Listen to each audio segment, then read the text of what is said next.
ओम शांति।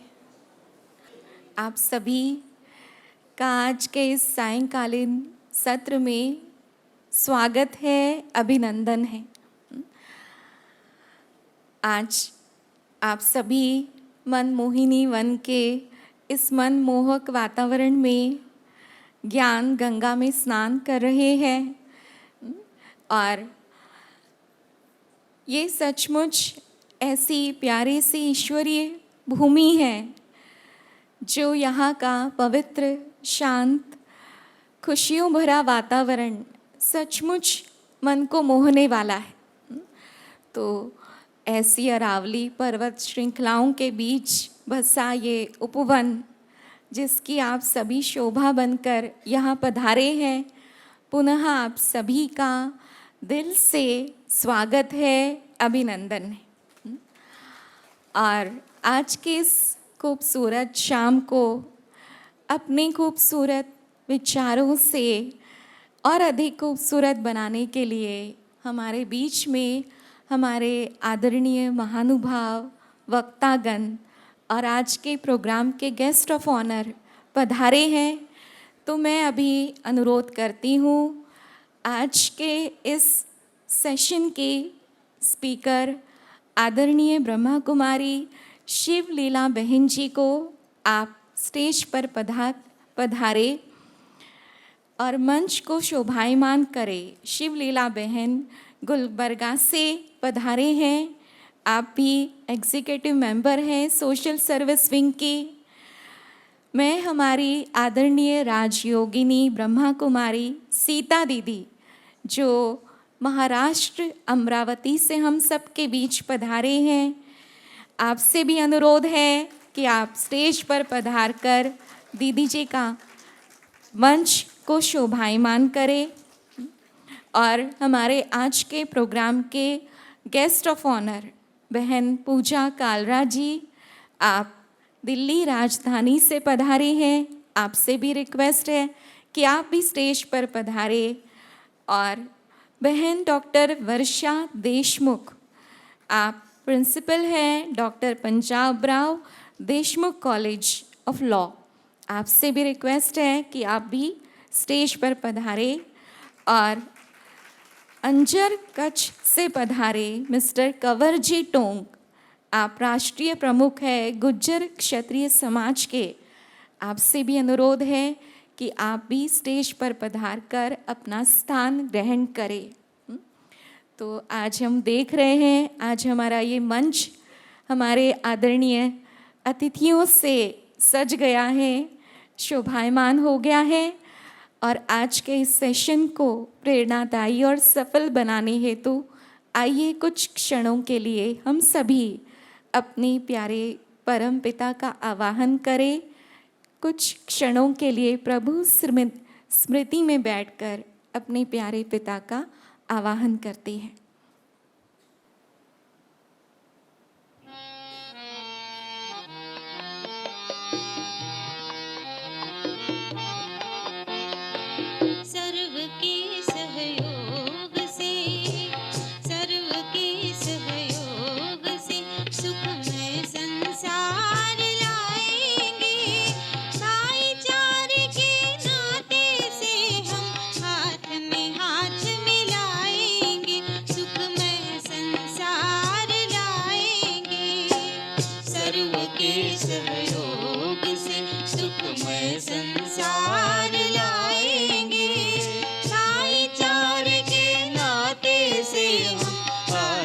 हाथ मिलाएंगे, सुखमय संसार लाएंगे, सर्व के सहयोग से।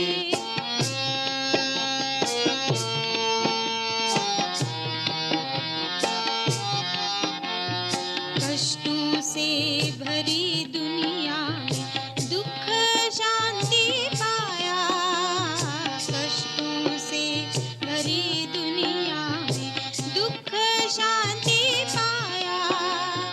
दुराचार और बदनीति में जीवन सारा लुटाया, जीवन सारा लुटाया। भूले हुए थे सत्य कर्म को, भूले हुए थे सत्य कर्म को फिर से याद दिलाएंगे। भाईचारे के नाते से हम हाथ में हाथ मिलाएंगे, सुखमय संसार लाएंगे सर्व के सहयोग से।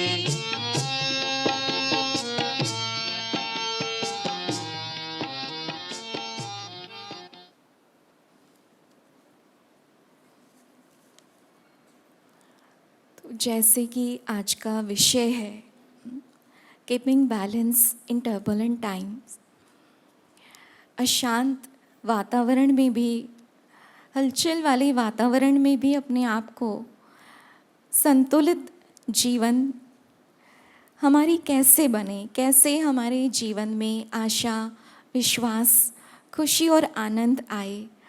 क्योंकि जब सब कुछ अच्छा होता है तब तो हम खुश होते हैं। When everything is okay, we are okay. But जब कुछ अच्छा नहीं होता है तो ऐसे समय में हम अपने आप को कैसे स्टेबल बनाएं, कैसे अपने आप को बैलेंस रखें। तो आज का ये विषय गंभीर है, लेकिन हमारे बीच में जो हमारे आदरणीय महानुभाव प्रबुद्ध वक्तागण पधारे हैं, इनको सुनने से अवश्य ही आपको इसका हल मिलेगा कि कैसे हम हलचल के वातावरण में भी खुद को अचल बना सकते हैं। तो आज के इस प्रोग्राम में हमारे आदरणीय अतिथियों का स्वागत करने के लिए मैं मुंबई से पधारी बहनों से अनुरोध करती हूँ कि वो बैचेस के द्वारा हमारे आदरणीय अतिथियों का स्वागत करें, अभिनंदन करें।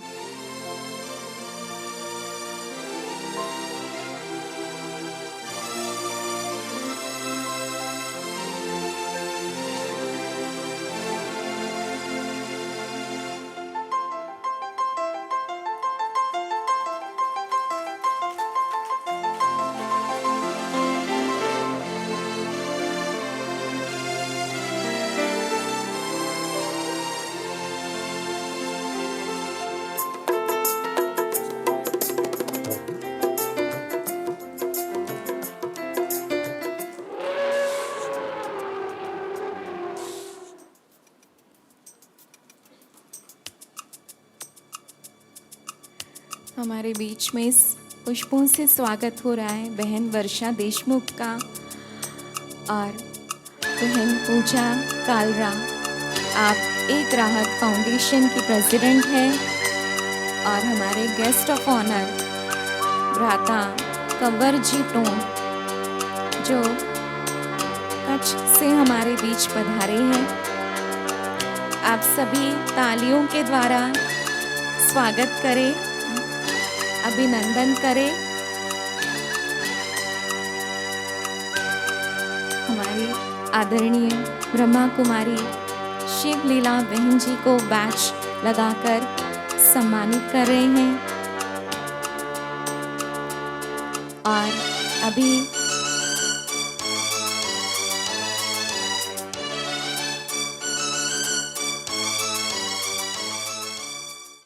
और आप सभी के स्वागत में एक नन्ही सी कुमारी आयुषी अपने पुष्पांजलि नृत्य के द्वारा सभी का स्वागत करने आ रही है। कुमारी आयुषी दिल्ली राजधानी से पश्चिम बिहार सेवा केंद्र से पधारी है। तो आयुषी का भी हम वेलकम करते हैं तालियों के द्वारा।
हमारे गेस्ट ऑफ ऑनर भ्राता जी कुमारी आयुषी का पुष्प देकर उसे सम्मानित कर रहे हैं।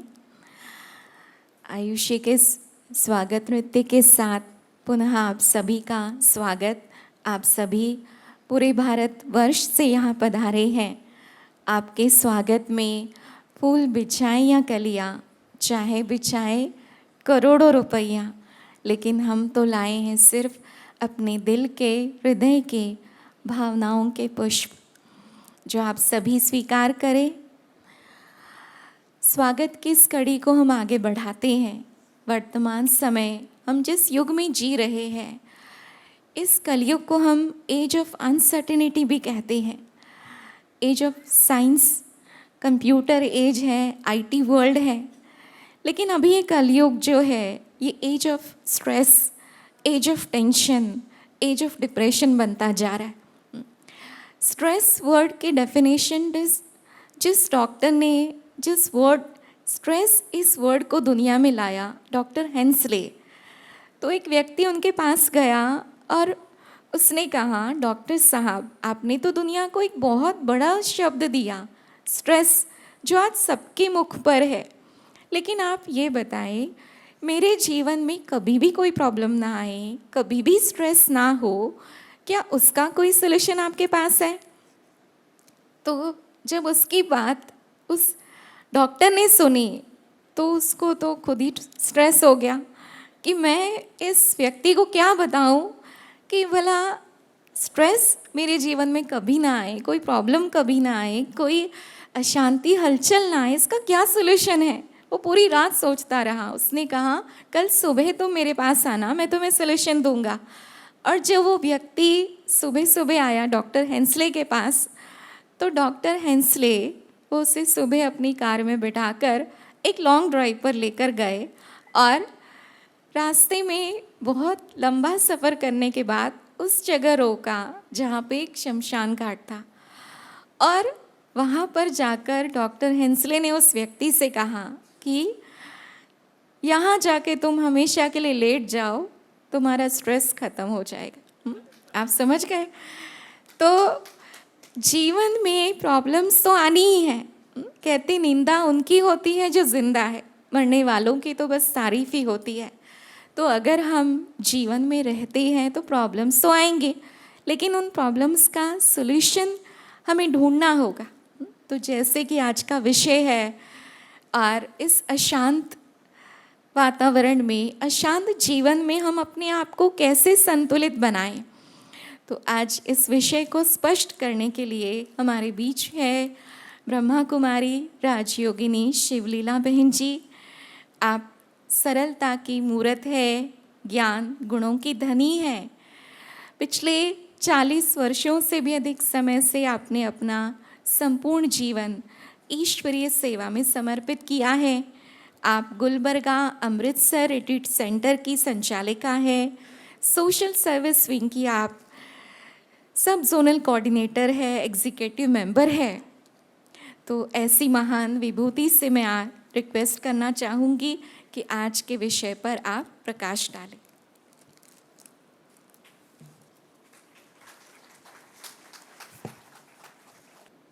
ओम शांति। आदरणीय मंच और प्यारी सभा, आज का विषय है keeping balance in turbulent times. मुश्किलें तो हर एक के जीवन में हैं। कोई ऐसा व्यक्ति है जिनके जीवन में कोई समस्या न हो, मुश्किल न हो? है कोई ऐसे व्यक्ति? नहीं है। जैसे महात्मा बुद्ध को उसके शिष्य ने पूछा कि मेरे घर में मृत्यु हुई है, मैं बहुत दुखी हुआ हूँ, तो अगर मेरे बच्चे को आप जिंदा कर दो तो मेरा दुख दूर हो जाएगा। तो उसने क्या कहा?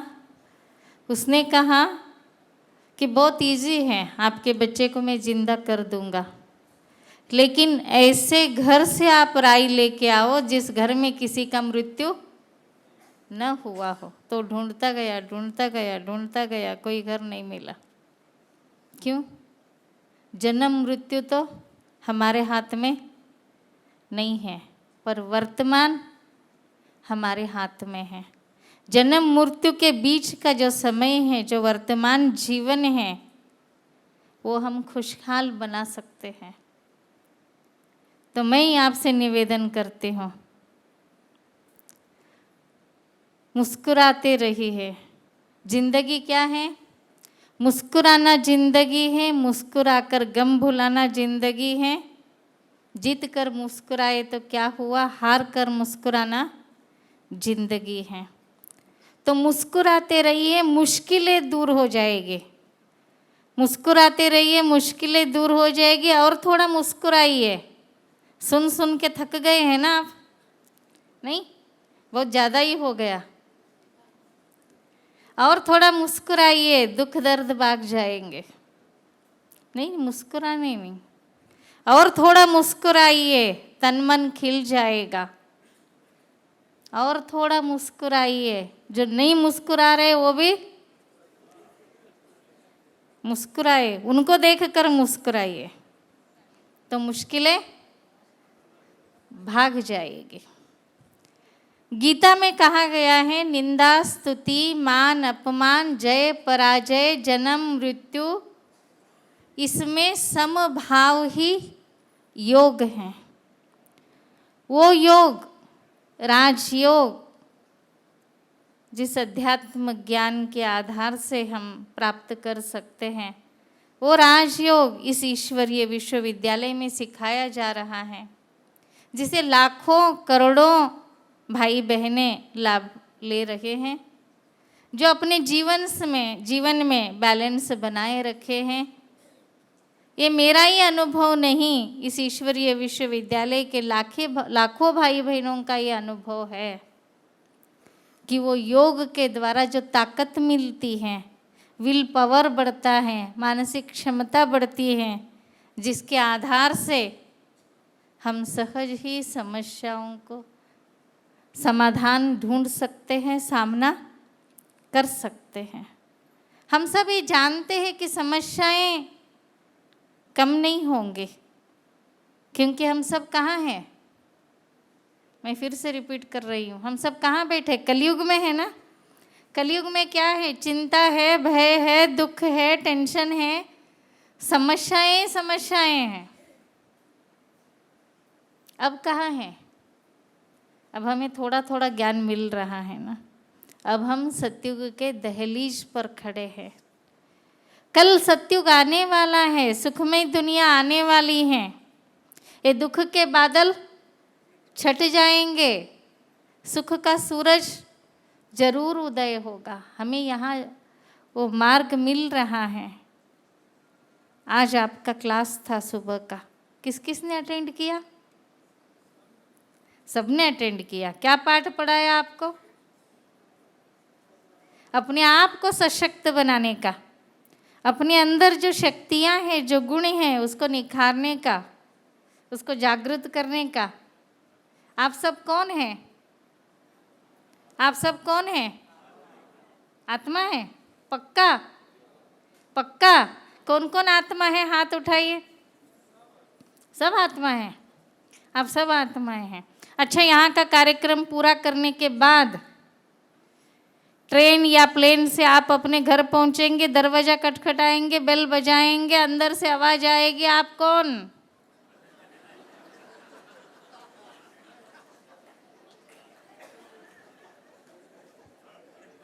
तब क्या जवाब होगा आपका? तब क्या जवाब होगा? आत्मा? तो दरवाजा खोलेंगे ही नहीं। देखिए, दुनिया में कितनी ना आत्माएं हैं, पुण्यात्मा है, धर्मात्मा है, देवात्मा है, महात्मा है। वो सबको भूल जाते हैं हम, लेकिन सिर्फ एक प्रेतात्मा को याद रखते हैं। एडवांस टेक्नोलॉजी हमें बहुत कुछ सिखाती है, पर हम उससे लेते क्या है? नेगेटिव। पॉजिटिव कितना लेते हैं? नेगेटिव लेते हैं।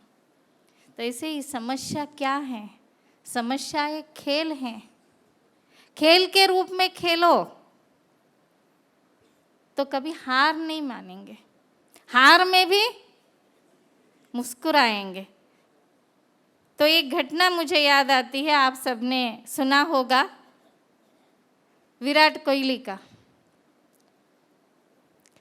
जब वो खेल के मैदान में थे, दिल्ली और कर्नाटक के बीच मैच चल रही थी, तो दिल्ली का रन बहुत कम था। तो उसी बीच उसको समाचार आया कि उसके पिताजी का निधन हो गया है। तो दुखी हुआ।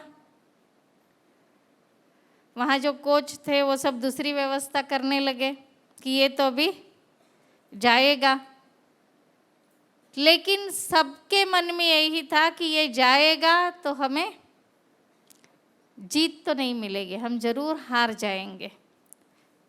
सबका चेहरा उदास हो गया, सब उदास हो गए। तो बाद में देखे, फिर से वो खेल के मैदान में आया, 90 रन करके आउट हुआ। उसके बाद वो घर गया, अपने पिताजी का अंतिम संस्कार किया। तो उसके सामने भी वो परीक्षा थी, लेकिन वो हार नहीं माना, अपने दुख को समेट लिया, बैलेंस बनाए रखा, अंतिम संस्कार भी किया और खेल भी जिताया। तो वो होती है आंतरिक क्षमता। आप सब जानते हैं, बॉल को हम जितना जोर से पटकते हैं उतना ही वो ऊपर उड़ता है, ऊपर उड़ता है। तो समस्या जितनी बड़ी है, जितनी बड़ी चोट देती है, उतनी बड़ी उपाधि दिलाती है, उपाधि। तो ऐसे समस्या एक कसौटी है। हम कितने लायक हैं, हम कितने योग्य हैं, हमारे अंदर कितनी क्षमता है, उस कसौटी से तो पता चलेगा। आप यहाँ से घर जाने के बाद आपके बच्चे पूछेंगे, पापा आप ओम शांति में गए थे ना, तो आप गुस्सा छोड़ कर आए? आप क्या बोलेंगे? हाँ देखिए छोड़ दिए। सच में छोड़ दिए? मैं कुछ भी करूँ आप मुझे डांटेंगे नहीं, पीटेंगे नहीं? सच? कितने बार बोलूं? एक बार बोले तो समझ में नहीं आता।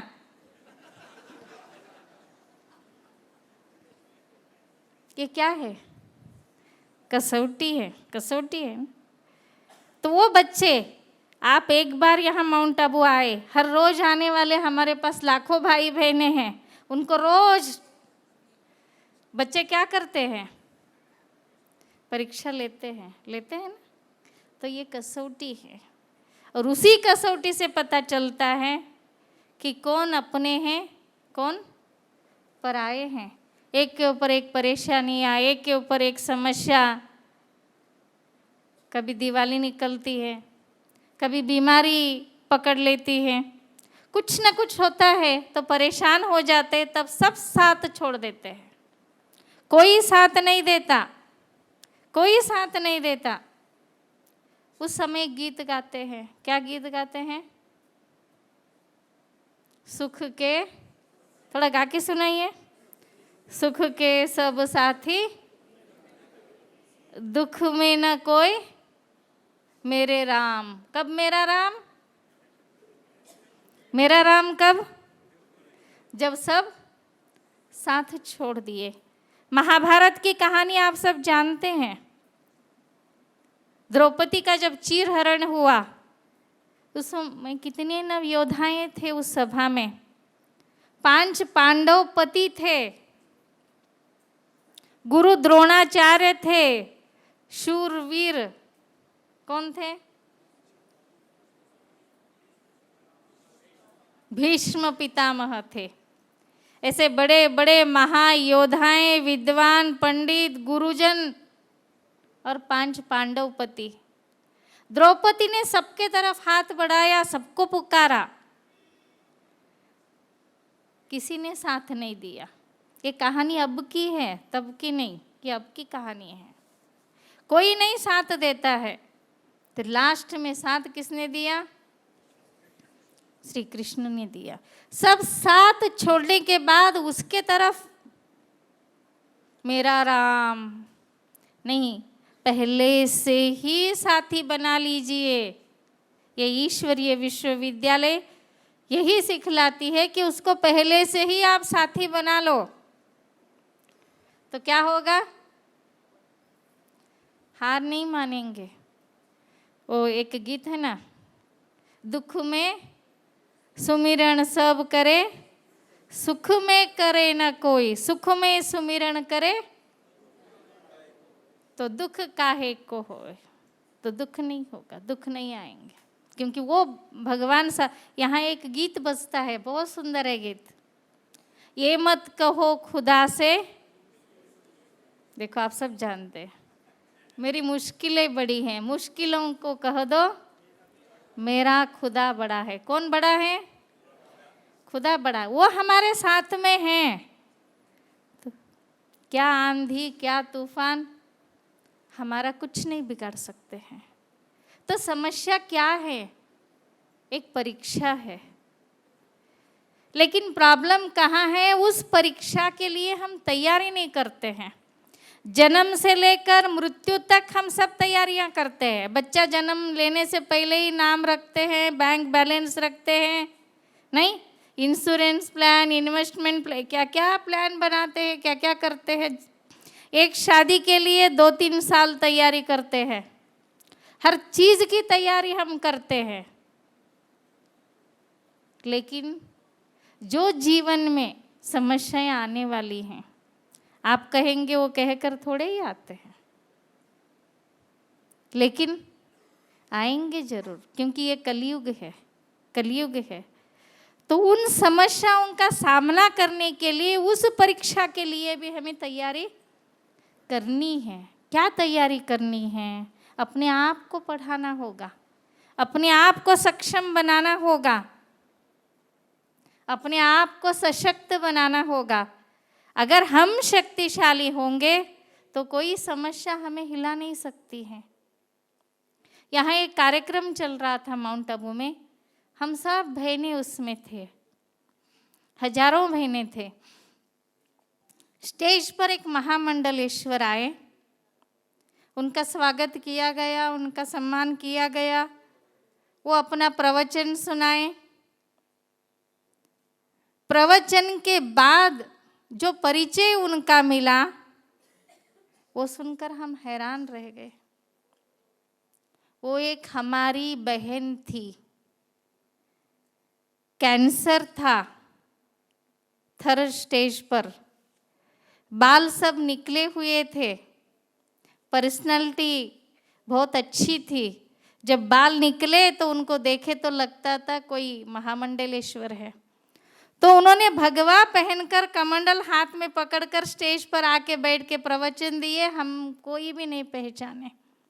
वो मुस्कुराती रही। हम बोले महामंडलेश्वर क्यों मुस्कुरा रहे, पता ही नहीं चला। तो उनकी मानसिक क्षमता क्या होगी, आप सोचिए क्या होगी उनकी मां। वो कहाँ से आई? एक दिन सबको जाना ही तो है, लेकिन ये भी गारंटी है कि आत्मा अजर अमर अविनाशी है। शरीर बदलते हैं, ड्रेस बदलता है, कभी कभी एड्रेस भी बदल जाता है, लेकिन आत्मा तो वही है। ये ज्ञान, ये वो ताकत, वो ईश्वर का साथ ऐसी स्थिति बनाती है। आज जो हमारे माननीय राष्ट्रपति हैं, उनकी जीवन कहानी भी आप पढ़िए, आपको वंडर लगता है। वो भी वो ईश्वर को, वो बाबा को साथी बना लिए। तो जीवन में जो समस्याएं तो उसको सामना कर रहे हैं। तो जीवन, ये समस्या क्या है? एक परीक्षा है। तो समस्या एक शिक्षक भी है, हमें पाठ पढ़ाती हैं। समस्याएं क्यों आती हैं? दुनिया में आए हम, खूब कमाया, दुनिया में आकर के खूब कमाया, क्या हीरे मोती, क्या धन दौलत, पर किसी ने कहा हे मूर्ख, कफन में जेब नहीं होती, कफन में जेब नहीं होती। कितना भी कमाओ पर साथ चलने वाले नहीं है। लेकिन उसके विपरीत यहाँ सिखाया जाता है कि सब कुछ साथ ले जाएंगे, लेकिन अपनी पुण्य की पूंजी जो साथ में लेके जाएंगे। आते समय कुछ नहीं लाए और वापस जाते समय भी कुछ नहीं लेके जाएंगे, ऐसा सुनाते हैं। सिकंदर ने कहा मेरा हाथ दोनों बाहर डालो कि मैं कुछ साथ नहीं ले जा रहा हूँ। लेकिन यहाँ भगवान बाप कहता है अपना भाग्य अपने साथ लेकर ही जाते हो, लेकिन वो होगा पुण्य की पूंजी, पुण्य की कमाई। अब जो कुछ हमें जिंदगी में मिल रहा है, समस्याएं हो, विपरीत परिस्थितियां हो, बीमारियां हो, पर उन सब का कारण क्या है? बिना कारण के तो कुछ नहीं मिलता। आप तो कहेंगे इस जीवन में तो मैं कुछ किया नहीं, किसी को दुख नहीं दिया, किसी को धोखा नहीं दिया, मेरे को धोखा मिला, मेरे को दुख मिल रहा है, आप कहेंगे। पर वर्तमान को हम जानते हैं,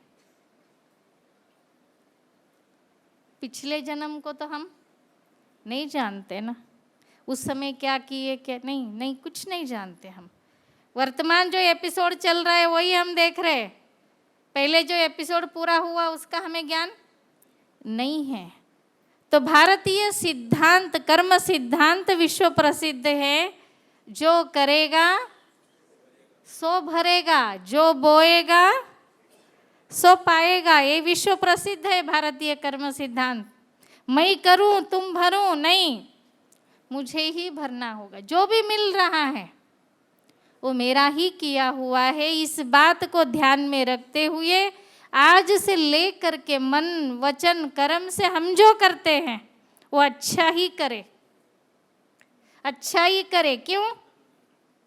अच्छा चाहते हैं ना, अच्छा ही चाहते हैं ना। आप जीवन में सुख शांति आनंद ही चाहते हैं ना। जो चाहते हो देते चलो, जे देंगे वो वापस, जो देंगे वो आपको वापस मिलेगा। अच्छा दो अच्छा मिलेगा, बुरा दो बुरा मिलेगा।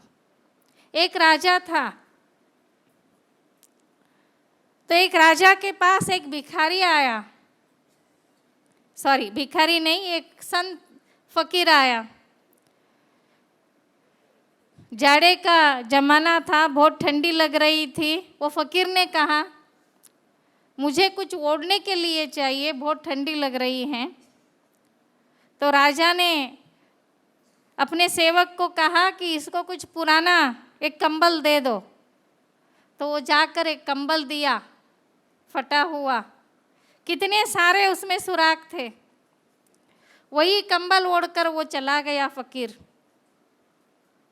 सालों बाद उस राज्य पर दूसरे राजा ने चढ़ाई की। ये राज्य हार गया और राज्य छोड़कर भाग गया। भागते भागते भागते जंगल में गया। जंगल में देखा एक झोपड़ी थी, एक कुटिया थी, तो वहाँ जाकर छिप गया। ठंडी थी तो कांपने लगा। तो वो फकीर आकर उसको कंबल दिया ओढ़ने के लिए। वो कंबल देखा तो बोला ये तो हमारा ही है। तो फकीर बोला ये आपका दिया हुआ ही है, आपके लिए काम आया। तो ठंडी में वो कांप रहा था, फिर भी ठंडी लग रही थी। कंबल ओढ़ा था लेकिन फटा हुआ था, पुराना था। तो सोचा अगर मैं उस दिन अच्छा कंबल दिया होता तो आज जो देंगे वही मिलेगा। तो आज से लेकर हम ये ठान लें कि हम अच्छा ही करेंगे, क्योंकि हमें पाना भी अच्छा ही है। जब गाड़ी चलती है, गाड़ी को तेज भगाने के लिए हम घोड़े को चाबुक लगाते हैं। घोड़े को चाबुक लगाते हैं ना, या गाड़ी को? घोड़े को लगाते हैं ना, घोड़े को चाबुक लगाते हैं, गाड़ी को नहीं। तो ये क्या है? गाड़ी। घोड़ा कौन? आत्मा। अभी चाबुक किसको लगानी है? आत्मा को लगानी है। स्वयं का शिक्षक बनिए, स्वयं को सक्षम बनाइए, वो योग के आधार से, इस आध्यात्मिक ज्ञान के आधार से।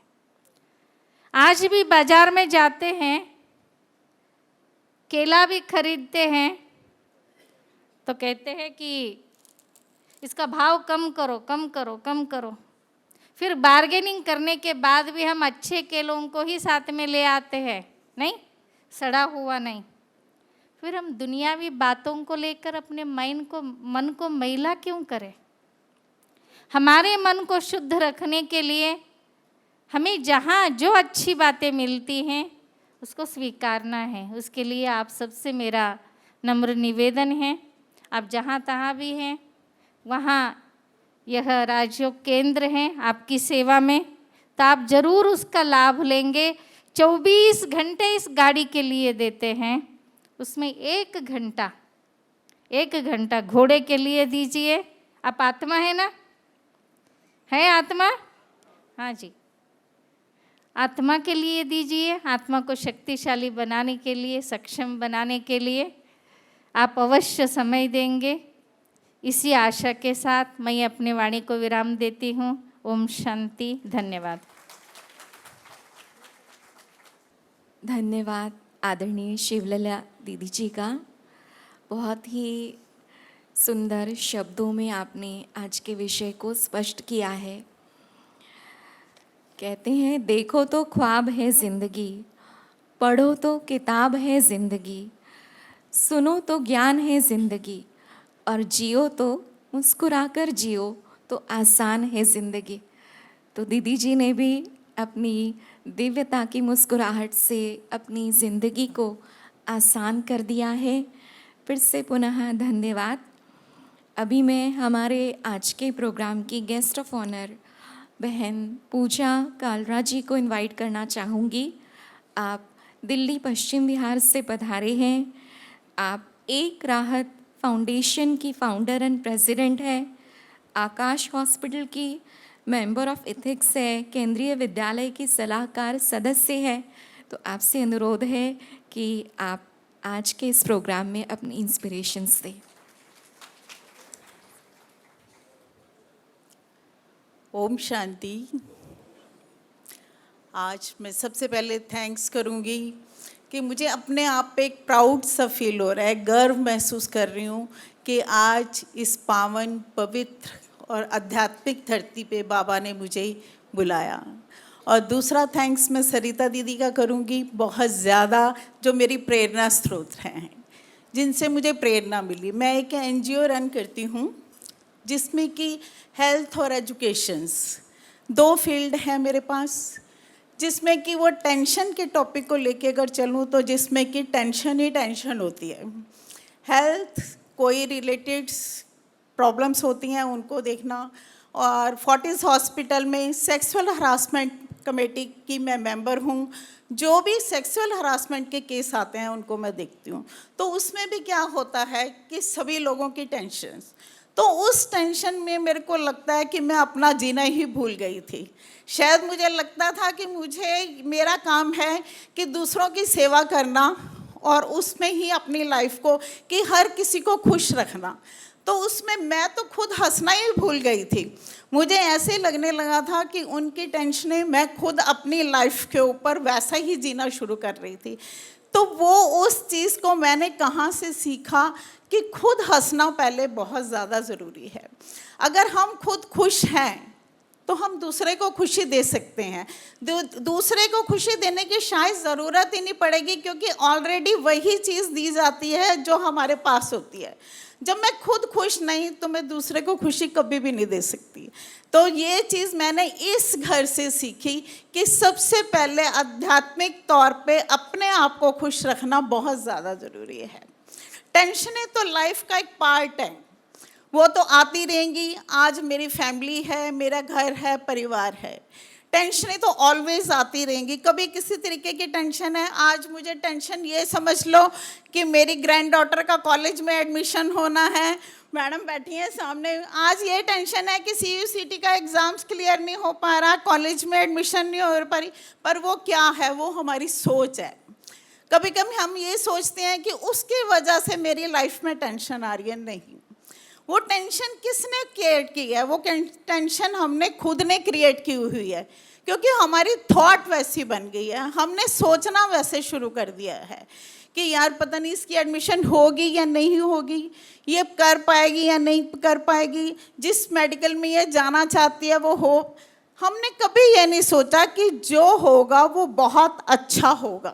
शायद परमात्मा ने अगर इस घर में इसको नई जगह दी तो शायद दूसरा घर और बहुत बेटर होगा जिसमें कि इसने करना होगा। तो वो थॉट क्या है, उस थॉट को हमने स्ट्रॉन्ग बनाना है। तो वो स्ट्रॉन्ग थॉट क्या है, वो इसी घर से हमने आध्यात्मिक तौर पे उसको सीखा जा सकता है। आज हमारे पास बहुत सा टाइम है। हम जिस युग से गुजर रहे हैं, आध्यात्मिक तौर पे हम बहुत सारा अपने आप को स्ट्रॉन्ग बना सकते हैं। हम प्रॉपर्टी खरीदते हैं, हम गोल्ड खरीदते हैं, हम सामान खरीदते हैं। क्यों? क्योंकि वो लगता है कि ईश्वर ना करे कभी हमारे पास कोई ऐसा टाइम आता है जिसमें कि हम उसको दे के अपना उसको गुजारा कर सकते हैं। बीच में 2 साल कोरोना पीरियड आया, बहुत सारे लोगों ने अपनी बिजनेस चेंज किया, काम चेंज किया। तो वो चीज़ मैं आज ये कहना चाह रही हूँ इस स्टेज पे कि इस टाइम हम आध्यात्मिक तौर पे अपने आप को इतना स्ट्रॉन्ग बना लें, इतना स्ट्रॉन्ग बना लें कि खुदा ना खास्ता कभी कोई ऐसा टाइम आता है तो उस परिस्थिति को हम बहुत हल्के से ले लें। क्योंकि परिस्थिति को क्रिएट करना, उसको ज़्यादा हैवी करना या उसको स्ट्रॉन्ग तरीके से लेना, वो सब हमारी थॉट पे निर्भर करता है। मैं आपको अपनी पर्सनल लाइफ के लिए बताती हूँ कि मैं ऐसे दौर से गुजरी जिसमें कि एक लेडीज़ के लिए गुजरना बहुत मुश्किल और बहुत टफ होता है मेरे हिसाब से। जिस दिन मेरे हस्बैंड की डेथ हुई उसी दिन मेरे पोते का जन्म हुआ। अब मेरी एक आंख में आंसू थे और एक में खुशी थी। मुझे समझ नहीं आ रही थी कि वो परिस्थिति कैसी थी कि मैं रोऊं या मैं हंसूं, पर मैंने अपने आप को चेंज किया उसी टाइम ही।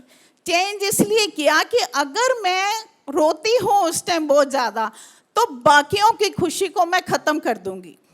तो इसलिए मैंने उसको एंजॉय किया, अपने बच्चों की खातिर उस बच्चे को एंजॉय किया। साल बाद उसका बर्थडे आया। जब उसका बर्थडे आया तो मैंने कहा मैं इस डेट पे इसका बर्थडे दिल नहीं करेगा कि सेलिब्रेट करूं। क्यों? क्योंकि मेरे को ऐसे लगता था कि मैं एक कमरे में बैठ के रो रही हूँ तो मैं इसको कैसे एंजॉय करूँगी। तो मुझे फिर लगा कि नहीं, इसका बर्थडे मैं अपने आप को स्ट्रॉन्ग बनाऊंगी, मैं उसी दिन ही करूंगी जिस दिन इसका जन्म हुआ था। क्योंकि मैं बच्चे की लाइफ को क्यों चेंज करूं? बच्चे की लाइफ, बच्चा अपने बर्थडे को सेलिब्रेट, तो खुशी कहाँ है? खुशी हमारे अंदर है। आध्यात्मिक तौर पे अगर लेके चलें तो हम उसको खुद एंजॉय करते हैं और हमारी वजह से दूसरे भी एंजॉय करते हैं। जैसे अगरबत्ती है, अगरबत्ती जलती है तो उसकी खुशबू चारों तरफ फैलती है, उसको ज़रूरत नहीं पड़ती कि एक एक जगह पे दिखाने की। तो उसी तरीके आध्यात्मिक तौर पे अगर हम अपने अंदर इतने गुण भर लें, इतना भर लें कि हम उसको कोई ऐसा टाइम आए तो उस परिस्थिति को बहुत हल्के से लेके चलें, उसको ऐसे गुजार दें।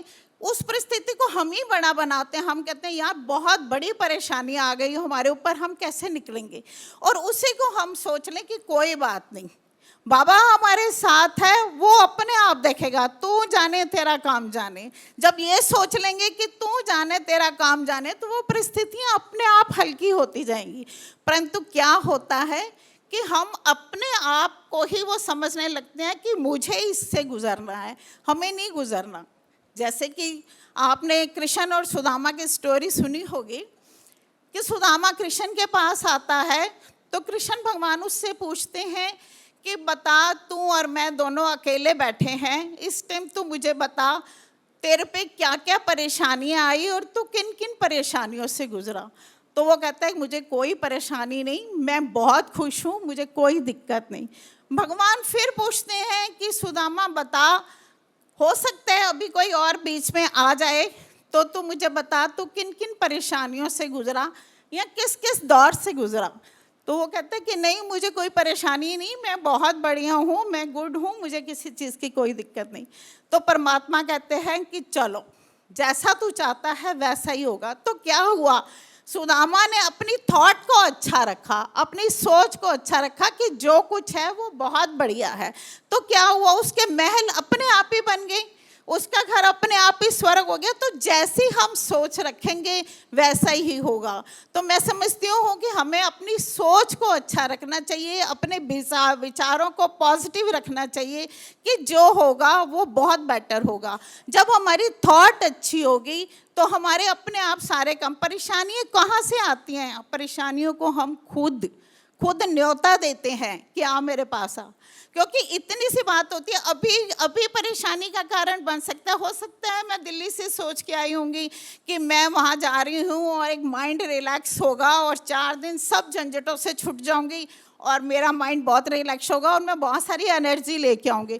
और हो सकता है मेरे आगे से 2-4 लोग ऐसे भीड़ भाड़ या किसी का मोबाइल बज रहा है, तो मैं अपनी अगर थॉट को ये बना लूँगी कि यार ये तो यहाँ मोबाइल बज रहा है, ये लोग भीड़ में ऐसे इकट्ठे, मैंने ये क्यों नहीं सोचा कि ये भी बाबा के बच्चे हैं, ये भी यहाँ इसीलिए आए होंगे। पर मेरी थॉट में अगर ये आ गया कि भाई मेरा तो सारा प्रोग्राम ख़राब हो गया, मैं तो यहाँ आई थी एक गुड एनर्जी के लिए, पर यहाँ तो लोगों के मोबाइल बज गए।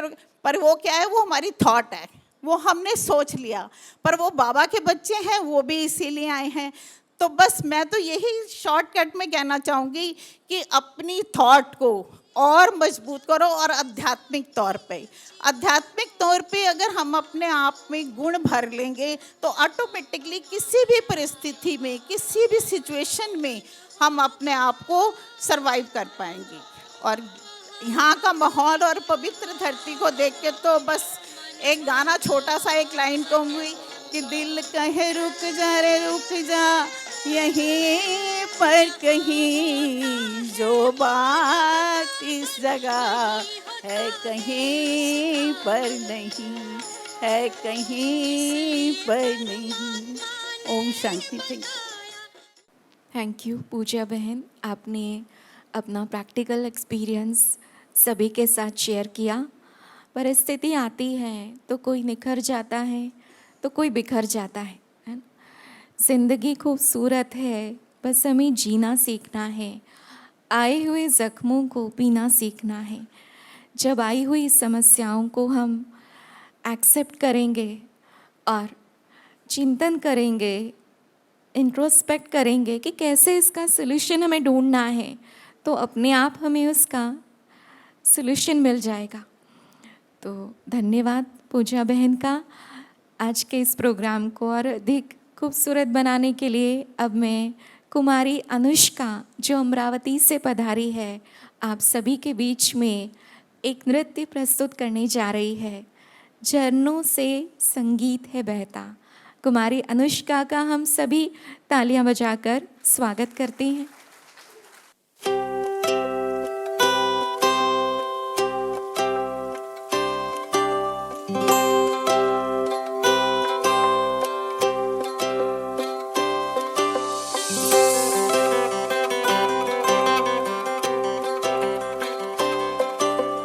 झरनों से संगीत है झरता, झरनों से संगीत है झरता। पत्थर के टकराने से तूफान भी तोहफा बन जाता। तुमको मीत बनाने से प्रभु, तुमको मीत बनाने से। झरनों से संगीत है झरता, पत्थर के टकराने से तूफान भी तोहफा बन जाता। तुमको मीत बनाने से प्रभु, तुमको मीत बनाने से।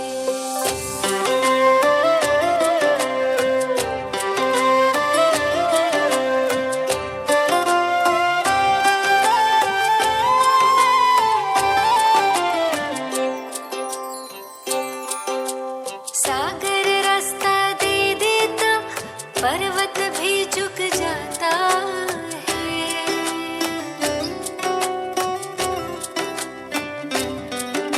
सागर रास्ता दे देता, पर्वत भी झुक जाता है। नामुमकिन मुमकिन हो जाता, वक्त भी रुक जाता है। हम जाने या तुम जानो, हम जाने या तुम जानो, क्या मिलता प्रीत लगाने से। तूफान भी तोहफा बन जाता, तुमको मीत बनाने से प्रभु को मीत बनाने से।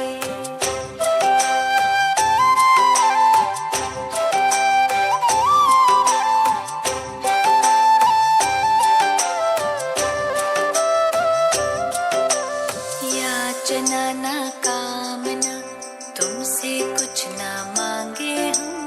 याचना ना कामना, तुमसे कुछ ना मांगे हम। योग करें हम, योग्य बने प्रभु, काम तुम्हारे आए हम। कष्ट कटे सब विघ्न मिटे, कष्ट कटे सब विघ्न मिटे। लगन की अग्न लगाने से तूफान भी तोहफा बन जाता। तुमको मीत बनाने से प्रभु को मीत बनाने से।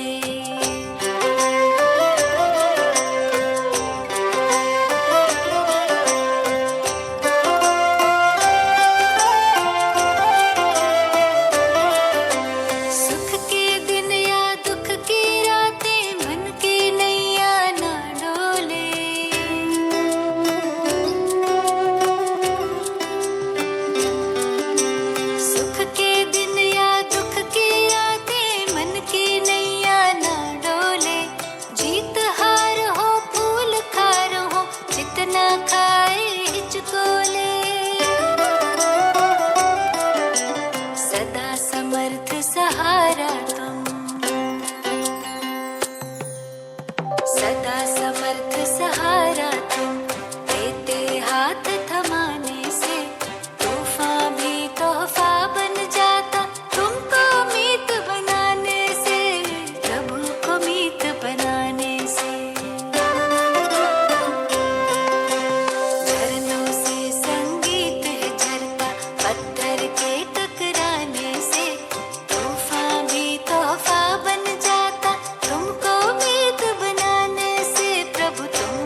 सुंदर नृत्य कुमारी अनुष्का ने हम सबके सामने प्रस्तुत किया और हमारे आदरणीय सीता दीदी अनुष्का को पुष्प देकर सम्मानित कर रहे हैं।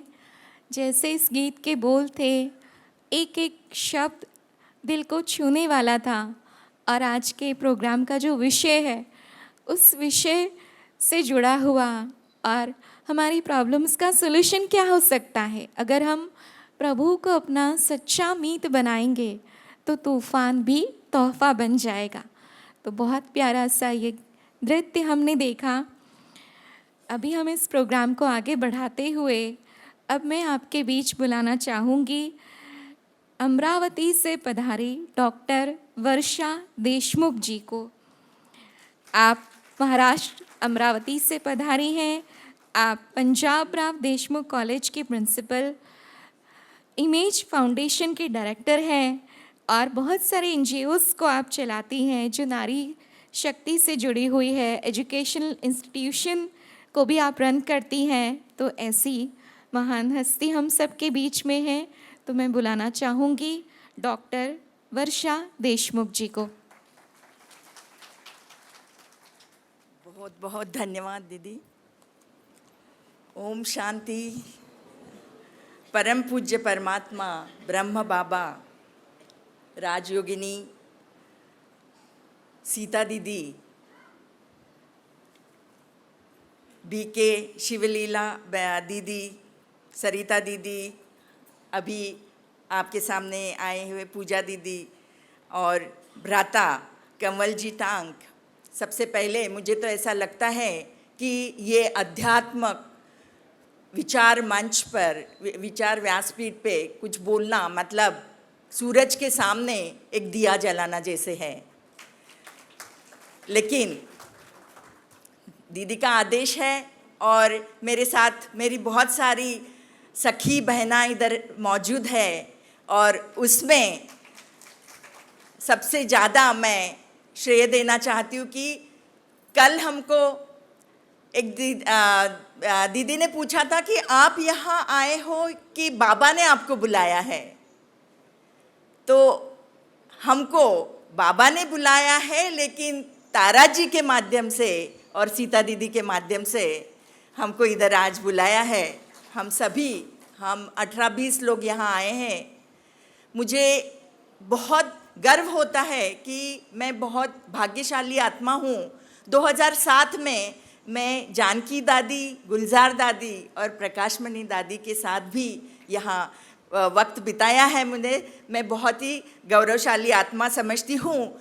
लेकिन बाबा को लगा कि ये रिचार्ज का टाइम है, अभी इसको वापस रिचार्ज के लिए भेजना पड़ेगा और हम यहाँ आ गए हैं। बहुत बहुत मैं तहे दिल से नतमस्तक हूँ आप सभी के सामने। आप आए, साथ लाए एक नए संबंध को। आप आए, साथ लाए एक नए संबंध को, साथ लेना, साथ देना एक नए अनुबंधन को।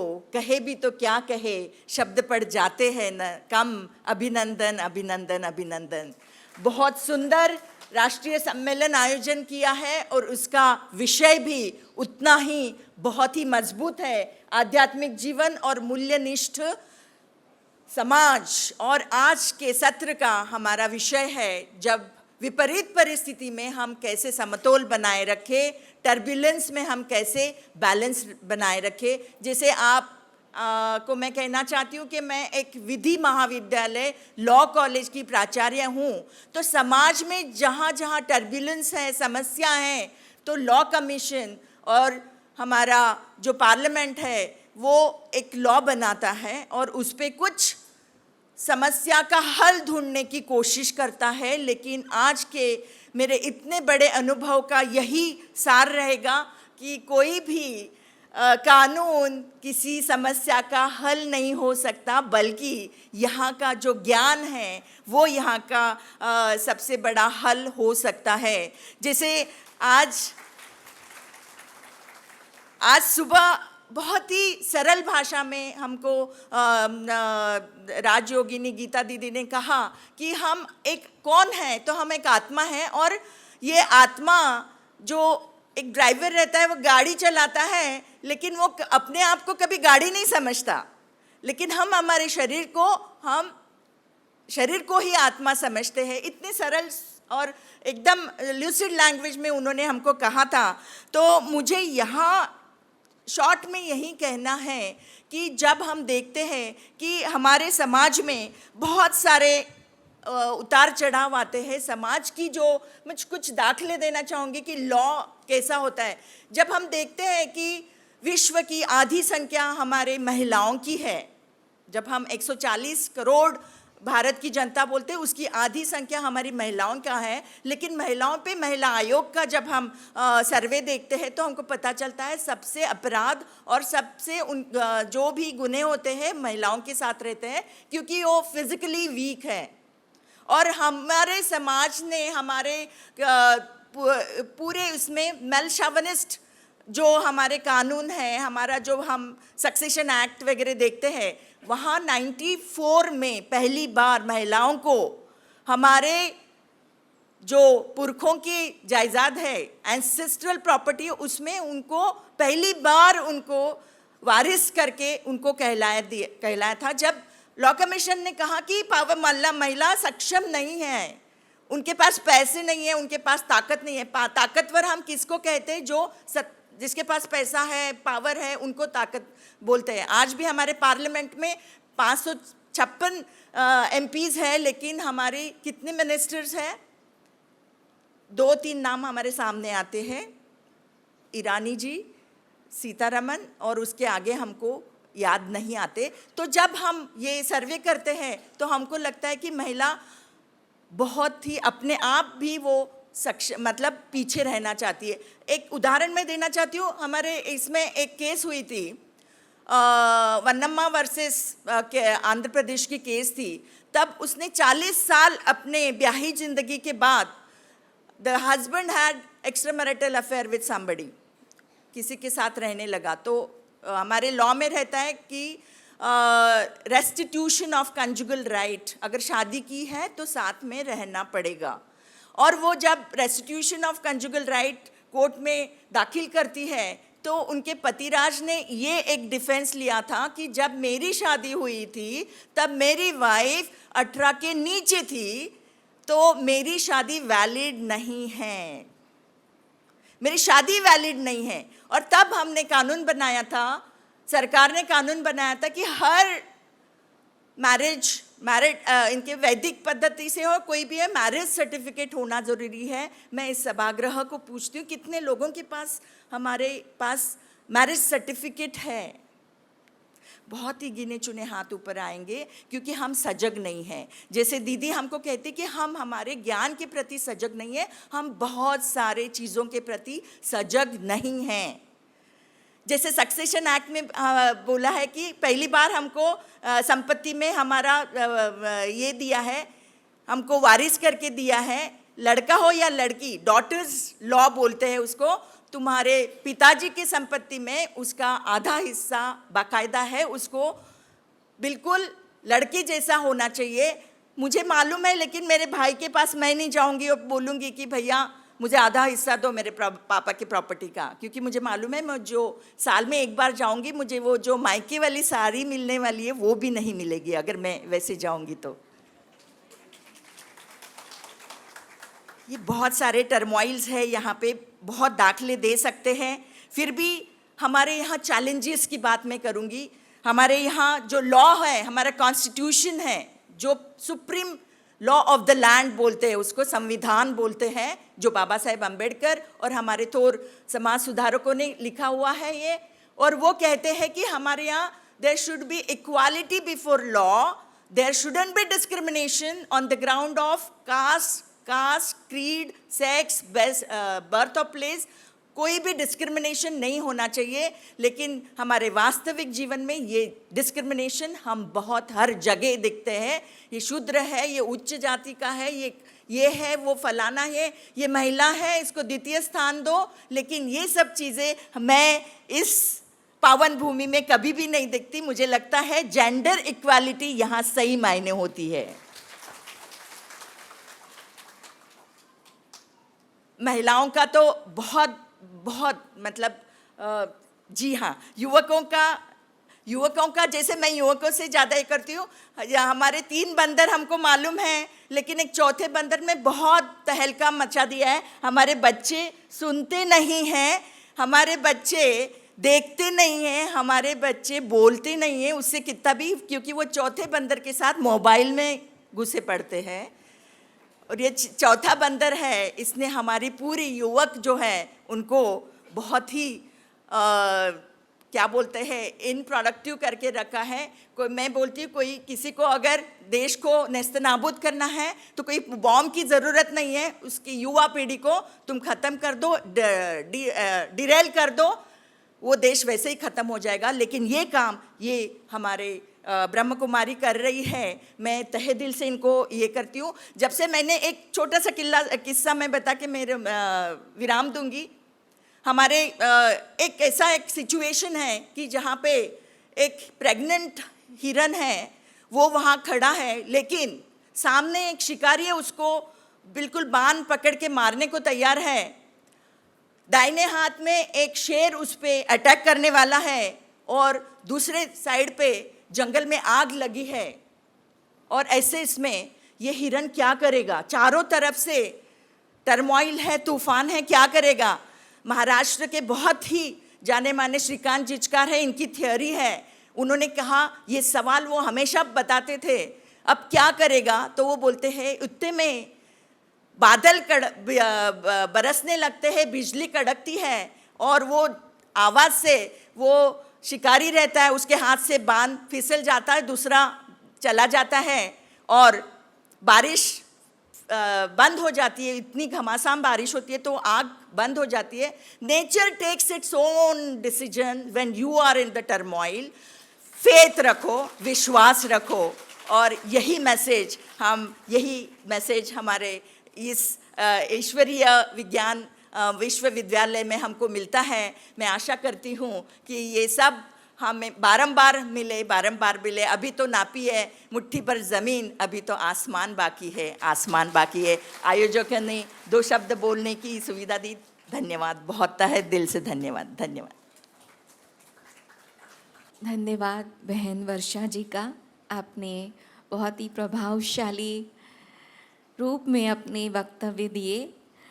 समय की घंटी आगे बढ़ती जा रही है, लेकिन समय को देखते हुए मैं हमारे अगले स्पीकर, हमारे गेस्ट ऑफ ऑनर भ्राता कंवरजी टूक, जो अंजर कच्छ से पधारे हैं, आपसे अनुरोध करती हूँ कि शॉर्ट एंड स्वीट अपनी इंस्पिरेशंस आज के प्रोग्राम के उपलक्ष्य में दें।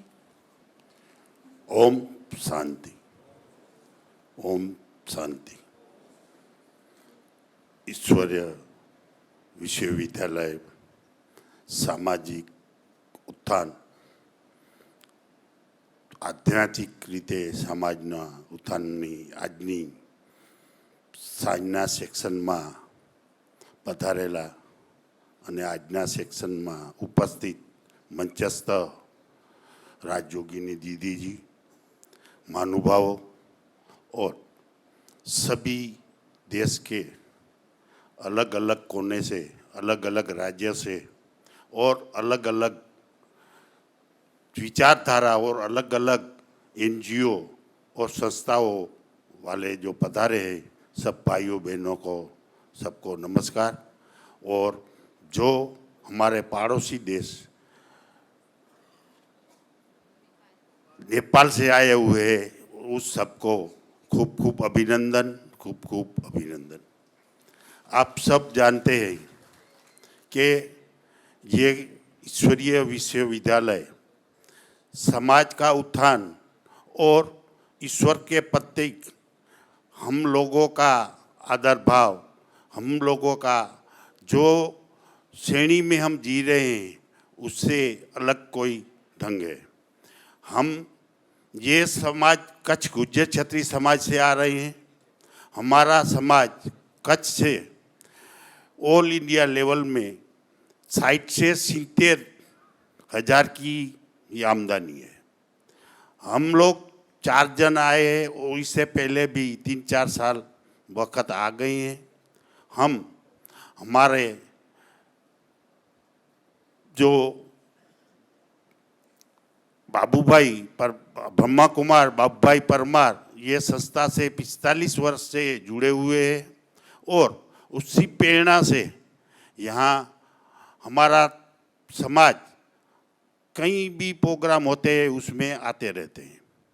और हमारे साथ राष्ट्रीय लेवल के 2 उप प्रमुख लाधूराम भाई राठौड़ और रमणीक भाई पधारे हुए हैं और हमारे समाज के बहुत लोग ये संस्था से लास्ट 15 साल से जुड़े हुए हैं। मैं आपको बात ये करना चाहता हूँ कि ये संस्था के जो नियम और जो अनुशासन है उससे हम प्रभावित हुए हैं और जब जब हमारा राष्ट्रीय लेवल का 2-3 वर्ष में प्रोग्राम होता है वो प्रोग्राम हम ईश्वरीय विद्यालय ब्रह्मा कुमारी के सेंटर से कहीं भी भारत में हो सेंटर से वो दीदियों को आमंत्रण दे के उससे टाइम फिक्स करके जो हमारा उद्घाटन समारोह होता है उसमें उसको बुलाते हैं। दीप प्रागट्य उससे हाथ से चरण कमल से कराते हैं और जो ईश्वरी बाबा का हम इस आशीर्वाद लेकर ही समाज का सब कार्य फिर से चालू करते हैं। ये 15 साल से हमने अनुभव किया है और 15 साल में जो को हमारे समाज ने तरक्की की है और प्रश्नों का ये निराकरण कर सके हैं ये संस्था का देन है। हमारे यहाँ कोई भी प्रसंग हो तो आसपास के दीदी हमारे वहाँ आती है। जो घर में मृत्यु होता है और जो इसमें ये दुख का समय है तब भी ये दीदियाँ आकर आश्वासन रूप में हमारे को आश्वासन देती है और हमारे में ऊर्जा भरती है। बाबा का आशीर्वाद से और संजोगों से यहीं हमने आने का मौका मिला। हम पहले भी आए थे तब जानकी दीदी का भी आशीर्वाद लिया था और वहाँ भारती दीदी और वर्षा दीदी का हर हमेशा ये संस्था का हम लोग लाभ ले रहे हैं और आप सब पधारे हैं। यहाँ देखना ये है ये संस्था जैसे सृष्टि का चक्र चल रहा है कैसे चल रहा है क्यों चल रहा है कैसा सब कुछ अच्छा चल रहा है इसी तरह ये संस्था का डिसिप्लिन और संस्था का जो कार्यभार चल रहा है वो इतना स्मूथ और इतना चल रहा है कि वो आप सब इसमें से कुछ कुछ सीखे। 4 दिन हम लोग यही आनंद मान रहे हैं यही सब कुछ देख रहे हैं उसमें से कुछ सीखकर उसमें से कुछ लेकर हम लोग अपने घर जाएंगे और वहाँ आपके जो भी संस्था है उसका ईश्वरीय संस्था के आध्यात्मिक क्षेत्र से जुड़ेंगे और आध्यात्मिक क्षेत्र का आप सहारा लेंगे तो जरूर से आप सफल होंगे जरूर सफल होंगे। हमने ये अनुभव किया हुआ है और हम वो राह पर चल रहे हैं। ऐसे मेरे को कुछ बोलना था लेकिन आदेश है कि थोड़ी टाइम नहीं है तो जल्दी से पूरा करना। और ये हमारी तकलीफ है कि हम हिंदी भाषी नहीं है गुजराती में बोलते हैं इसीलिए हिंदी में थोड़ी कुछ तकलीफ होती है। मैं एक छोटा सा गांव के किसान में से आ रहा हूं और ये संस्था से साथ 15 साल से जुड़ा हुआ हूं और हमारी जो कच्छ गुजराती समाज की है उसमें 30 साल से जुड़ा हुआ हूं और राष्ट्रीय लेवल का अध्यक्ष भी हो चुका हूं और ये सब ब्रह्मा कुमारी आश्रय का हमने आसरा मिला है। बाबा का हमारे ऊपर सर हमेशा आशीर्वाद मिलता रहता है ऐसे आप सबको भी बाबा का आशीर्वाद मिलता रहे। आप सब आए हैं यहाँ का सब वातावरण है यहाँ का जो सुशासन है उसको आप देखिए उसके ऊपर मनन विचार करिए और आप सब भाग्यशाली है हम भी भाग्यशाली है कि ये संस्था में हमारे को आने का मौका मिला। ये सोशल वर्क में हम लोगों ने भाग लिया और यहाँ से जो कुछ लेके जाते हैं उसका ईश्वर कार्य करने के लिए शक्ति दे, वो ईश्वर के पास, ब्रह्मा बापा के पास मांग रहा हूँ। और आप सबको खूब खूब अभिनंदन, खूब खूब धन्यवाद। जय भारत। धन्यवाद भ्राता जी का, आपने अपने दिल के भाव व्यक्त किए। लेकिन अब समय है हमारे आज के प्रोग्राम के चेयरपर्सन हमारी राजयोगिनी आदरणीय सीता दीदी जी को सुनने का, उनसे आशीर्वाद लेने का। हमारी आदरणीय राजयोगिनी ब्रह्मा कुमारी सीता दीदी, आप ज्ञान की देवी हैं। अपने ज्ञान के दिव्य प्रकाश से इस दिव्य वसुंधरा को रोशन करने वाली, अपनी शांति की क्रांति लाने वाली विशेष महानुभाव है, महान हस्ती है। आप अमरावती जिला की संचालिका है, सोशल सर्विस विंग की जोनल कोऑर्डिनेटर है, व्यसन मुक्ति अवार्ड से सम्मानित है, कल्चरल विभाग की विदर्भ की कोऑर्डिनेटर हैं और संपूर्ण भारत में आपने बहुत सारी विशेष रूप से सेवाएं की हैं, अनेक आत्माओं की ज्योति जगाई है। तो ऐसी आदरणीय सीता दीदी जी का हम कर्तव्य ध्वनि से स्वागत करते हैं और उनसे हम आशीर्वचन सुनेंगे।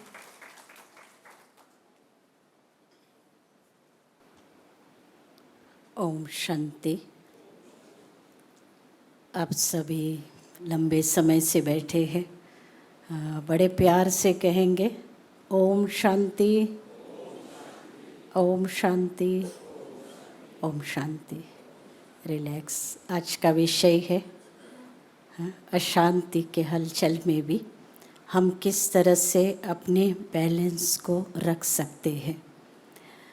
तो मैं शब्द सुमनों के साथ यही कहूँगी, फूलों का सुगंध चंदन का हार, फूलों का सुगंध चंदन का हार। और आप सभी का जो मंचासीन, जो दिव्य मंच और सभा में उपस्थित सभी मेरे भाई और बहनों का इस ईश्वरीय विश्वविद्यालय के द्वारा स्वागत है बारंबार, स्वागत है बारंबार, स्वागत है बारंबार। हम बहुत भाग्यशाली आत्माएं, आप सभी यहाँ पर और इस मनमोहिनी कॉम्प्लेक्स में बहुत अपना एंजॉय भी कहे और साथ साथ कई प्रकार का एक सॉल्यूशन भी कहे और कई प्रकार के फार्मूले भी कहे। तो आज के विषय के साथ जो चल रहा था मंच भी, कि जीवन में ट्रेस, जिससे ही जीवन अशांतिमय हो जाता है, हलचलें होती है और बैलेंस बिगड़ता है। तो मैं सभागार में ये कहूँगी कि जिनको जिनको ट्रेस है वह हाथ खड़ा कर सकते, जिनको ट्रेस है हाथ तो खड़ा करें। देखो सबका ट्रेस है, बाबा के घर में आ गए और सारा ट्रेस क्या हो गया, चला गया, है ना। अब देखो अभी तक जो भी हम आध्यात्मिक बातों को कोई अगर आपके पास सुनाने के लिए आते थे तो हम समझते थे ये क्या है, ये तो अभी हमारे समय की बात नहीं है, जब समय आएगा तब देखा जाएगा। या तो फिर कई ऐसे कह देते थे अरे आध्यात्म तो एक बोरिंग विषय है। लेकिन आज आप सभी ने इस आध्यात्म शक्ति को समझा है। आध्यात्मिक का अर्थ ही है हैप्पीनेस, और जहाँ हैप्पीनेस होती है वहाँ अपने आप ट्रेस रहता है या चला जाता है, बोलो, रहता है या चला जाता है, चला जाता। अब मैं आपको ये भी प्रश्न कर सकती हूँ, ट्रेस के क्या कारण हैं। बहुत सारी बातें आपके मन में भी आएंगी कि ट्रेस के हमारे कारण क्या बने। आज तो आप सबको निवारण मिल रहा है और भी फार्मूले आप सबको मिलते रहेंगे, 2 दिन और भी आपके बाकी है। तो क्या है ट्रेस का कारण, बोल सकते, बोलो सभा में, है ना। आर्थिक समस्या, होती है ना, जिनके पास आर्थिक, जो हमारी बहनों ने भी और हमारे वर्षा बहन ने भी आप सबको सुनाया, जिसके प्रॉब्लम्स हमारे जीवन में जो हम कहते क्या करें, जिससे हमारा जो भी प्रॉब्लम्स शुरू हो जाता है घर परिवार के साथ, या जो भी हमारे बिजनेस है या और कोई हमारे कार्य व्यवहार है। सुबह भी कई ऐसे भाई उन्होंने कहा कि हम सोशल वर्कर है और सोशल वर्कर के पास क्या नहीं होता है, पैसा नहीं होता है ना। लेकिन आज मैं आप सबको ये भी एक सुंदर मैसेज देना चाहूँगी कि स्थूल धन से ही हम सबकी समस्याओं का समाधान नहीं कर सकते हैं। अगर कर सकते थे तो आज ये प्रॉब्लम हम सबके सामने आज उपस्थित नहीं होती। तो सबसे बड़ा जो धन है वो कौन सा धन आप सबको मिल रहा? बोलिए, सबसे बड़ा धन कौन सा है? ज्ञान धन, गुण धन, शक्तियों का धन। और इनको ही आज अगर अपने साथ लेकर आप चलेंगे तो आध्यात्मिक जीवन जो हम चाहते हैं कि ऐसा एक मूल्यनिष्ठ समाज बनाए, क्योंकि आज इतने सब कुछ यहाँ पर हम देखते हैं, मंत्रालय से लेकर हम सोशल समाज वर्कर कम नहीं मेहनत कर रहे हैं। हर तरह से, हर क्षेत्र में, हर एक अपने अपने रूप से बहुत बहुत मेहनत कर रहे हैं। लेकिन फिर भी अगर देखा जाए तो जैसे आज हमारे जो प्रॉब्लम्स है, समस्याएं है, अशांति है, वो संसार के अंदर में बढ़ ही रही है। फिर अगर उसके कारणों को तो फिर बहुत सारे निकलते, क्या करें, हमारा मित्र, हमारा घर, हमारा परिवार, हमारे जो भी है अड़ोस पड़ोस, जिनके द्वारा हमारे जीवन में ये सारे प्रॉब्लम्स आज, और आज हम सब यहाँ जो माताएं बैठी है वो कहेंगे क्या करें, हमारे बच्चे सुनते नहीं। इसके पहले भी आपने सुना, वो मानते नहीं हैं, उनको कहो। तो ऐसी परिस्थितियों के बीच आज जो हम प्रॉब्लम्स या जो ड्रेस जो निर्माण कर रहे हैं, होती है बच्चों की परीक्षा, और सबसे पहला ट्रेस किसको आता है? हाँ, किसको आता है? हमारी माताओं को आता है। अरे तू पढ़ना, वो कहता हाँ मैं पढ़ रहा हूँ ना, और माताएं कहती क्या करे। और जब रिज़ल्ट आती है और उस रिज़ल्ट के समय पर जब वो देखती है कि चलो अच्छे मार्क्स, अगर पड़ोसी को उससे अगर उस बच्चे को अच्छे मार्क्स मिल गए तो आज उसका ट्रेस फिर से बढ़ना क्या हो जाता है? शुरू होता है। तो ऐसी परिस्थितियों के साथ हमें जो सामना करना पड़ता है, उसके लिए ये आध्यात्म शक्ति, ये मूल्य हमें किस तरह से मदद करते हैं। इसके लिए हम यही चाहेंगे कि आज जैसे उदाहरण के तौर पर आपके हाथ में एक पत्थर है और उस पत्थर के जगह पर कोई सामने आता है और आपके हाथ में जब हीरा रख देता है तो आप क्या करेंगे? आप क्या करेंगे? पत्थर को रखेंगे या हीरो को फेंक देंगे? या पत्थर को फेंकेंगे या हीरो को रखेंगे? क्या करेंगे? हाँ, क्या रखेंगे अपने हाथ में? हीरा। जब हीरा हाथ में रखेंगे तो धीरे धीरे पत्थर क्या हो जाएगा? अपने आप छूटेगा। यहाँ आपके मन में जो बात थी कि यहाँ तो सब कुछ छोड़ना पड़ता है, इसलिए बहुत बहुत असंभव है, तब यहाँ पर ये बात या अध्यात्म यहाँ पर सिखाया जाता, छोड़ना नहीं पड़ता, लेकिन अपने आप क्या हो जाता है? छूटता है। कैसे छूटता? कैसे छूटता? जो वैल्यूज़, जो मूल्यनिष्ठ समाज की जब बात आई है तो इस तरह के जो वैल्यूज़ हम अपने जीवन में हम धारण करते जाते हैं तो एक वैल्यूज़ के साथ साथ उनका भी एक परिवार होता है। जहाँ शांति आई वहाँ सुख आया, वहाँ प्रेम आया, वहाँ पर हमारे जीवन में आनंद आया, वहाँ और गुणों की क्या हो जाती है? शुरुआत होती है। इसी तरह से अगर हम अपने लाइफस्टाइल के अंदर में अगर कोई एक अवगुण को भी अगर अपने आप में हम क्या कर लेते हैं? स्वीकार कर लेते हैं, तो वहाँ अनेक अवगुणों को आना क्या हो जाता है? शुरू। तब हमारा बैलेंस क्या हो जाता है? बिगड़ जाता है। और आज वही बात यहाँ पर सिखाई जाती है। कि किस तरह से अपने बैलेंस को आज हम ये कहते हैं कि खुदा वो एक शक्ति है, हाँ, जो यही कहता है कि किस आज अपनी जो कुछ है वो सब कुछ मेरे आगे क्या कर दो, अर्पित कर दो।